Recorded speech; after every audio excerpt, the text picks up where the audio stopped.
Hello, my name is Emily Rady. I'm a student from Brunswick High School, and I'm currently participating in the Cleveland Clinic Science Internship Program for Nursing 2011. This summer, I've completed this research project, Time to Turn, Raising Awareness of the Necessity to Turn Patients at Risk for Pressure Ulcers every 2 hours. First off, a pressure ulcer, as characterized by the National Pressure Ulcer Advisory Panel, is a defined area of unrelieved pressure, usually over a bony prominence, resulting in ischemia, cell death, and tissue necrosis. Basically, what this means is that a pressure ulcer is a wound or sore that results from lack of blood flowing to a certain area of the skin, which causes it to break down. A patient at the Cleveland Clinic is determined to be at risk for pressure ulcers based on the Braden scale. The Braden scale is a systematic way of calculating the risk for pressure ulcers a patient is at.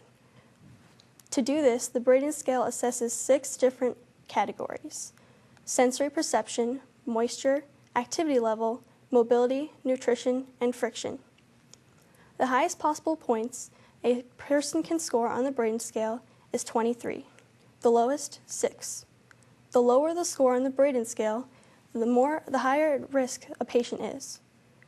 For any patient that has a score of 18 or below, it is necessary to make some type of intervention to prevent pressure ulcers. The most common pressure ulcer intervention is turning a patient every 2 hours. Actually, it is even part of Cleveland Clinic's nursing protocol to turn a patient who is at risk for pressure ulcers every 2 hours. The hypothesis for this project is using time to turn cards plus other various methods to raise awareness and improve knowledge of pressure ulcers and how to prevent them in nurses will increase the likelihood that patients at risk for pressure ulcers will be turned and repositioned every 2 hours. To test this theory, a control trial was conducted on the 2 nursing units within the hospital that had the highest pressure ulcer prevalence. Data was collected in these 2 nursing units by recording the at-risk patients' positions, whether they're on their back, left side, right side, up in a chair, or out of the room every hour during the day shift for 5 days. From this, the average daily percentages of patients who were turned every 2 hours, moved at least once, or never moved at all could be calculated. Following the control trial, 2 weeks were devoted to raising awareness and educating nurses on pressure ulcers and their prevention through in-services on pressure ulcers and their staging. For example, this is a stage 1 pressure ulcer, a stage 2 breaks the skin, a stage 3 penetrates deeper and can have some necrotic tissue, a stage 4 shows bone or muscle tissue. An unstageable pressure ulcer is one that's depth cannot be calculated due to the necrotic tissue blocking the view. And finally, a suspected deep tissue injury looks somewhat like a bruise, but like its name suggests, is deep tissue injury, only the skin is not broken. And most important, during these in-services, nurses learned how to prevent these types of damage. In addition, time to turn cards were placed on the doors of patients who needed to be turned as determined by the Braden scale.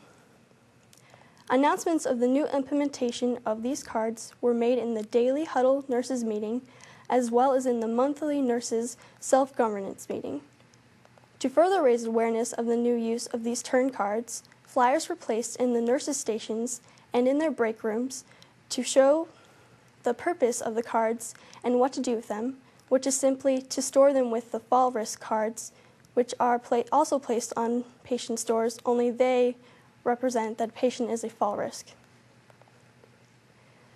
Following the 2 weeks of raising awareness, a post-trial was conducted using the same method as the control trial. Those patients who had their doors marked with the Q2H cards had their positions recorded every hour during the day shift for 5 days. From this, again, averages could be calculated.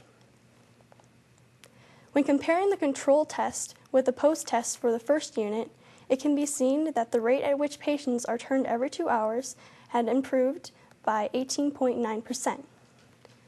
On the second unit, it can be seen that the Q2H turn rate final had improved by 16.9%.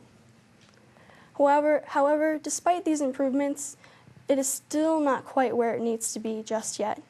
In order to successfully reduce and prevent pressure ulcers and their prevalence, the turn rate should be at or at least close to 100%. In addition, it was found that not all of the average percentages day to day were consistent. This leads to the belief that not all of the nursing staff received equal amounts of education. Therefore, it is recommended to continue education in order to continue increasing and improving upon the turn rate of patients every 2 hours, as well as make this information easily accessible in order to successfully and thoroughly educate the entire nursing staff. One complication that arrived in this study was that it was found that documentation of a patient's turn schedule was rarely completed. Thus, it is recommended that how to properly document on a patient's turn schedule be included in the instruction. Finally, nursing management may want to consider stricter enforcement of Cleveland Clinic's pressure ulcer prevention policy. These are the references that were used for this project, and I would just like to take this time to thank my mentor, Sandra Maple, as well as my peer mentor, Stetson Thacker, for guiding me through the summer. Furthermore, all of those at the Cleveland Clinic Office of Civic Education Initiatives, I would like to thank you for the wonderful opportunity you have provided me with this summer.